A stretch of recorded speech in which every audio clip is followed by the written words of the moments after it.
So Frank, the leasing demand in February has increased from January, but we're still seeing a lot of supply.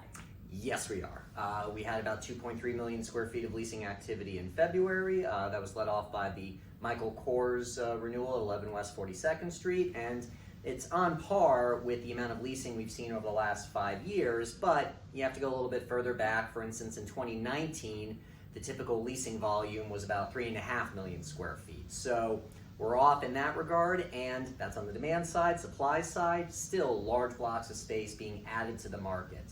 Sublet space from WPP at 3 Columbus Circle, the Macquarie space that we were expecting to hit the market at 125 West 55th Street. So yes, we have a record high availability rate and about 98 million square feet of total supply.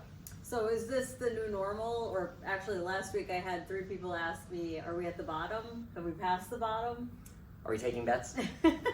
Is the new normal? Well, once again, with the leasing activity, for instance, we have now been in this paradigm shift for the last 4 years that in many ways it's baked into the average, but it's really at times like this, especially when there's the numbers, there's the average, but then there's the expertise of people like us to break down what it really means and explain the narrative in more detail. Right, it is very fragmented a marketplace. Exactly.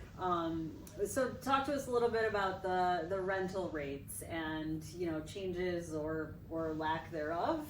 Oh no, there's been changes. We've definitely seen changes there. So the asking rents are down about 6% in Manhattan over the last 4 years.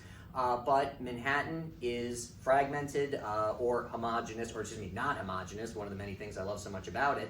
So for instance, in Midtown South, asking rents are up several points since March 2020, whereas in lower Manhattan, the asking rents are down about 1/8.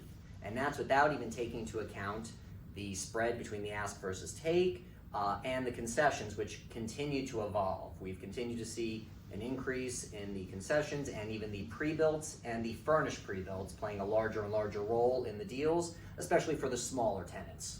Right, yeah, we are seeing landlords be responsive to the activity that is out there by providing things to help tenants get in sooner, such as furniture and other incentives. But it does feel like the sentiment has changed in terms of tenants as well, just being able to kind of be in an office, be with their teams, and I think some of the pricing adjustments have also helped that. So we'll see what next month has in store.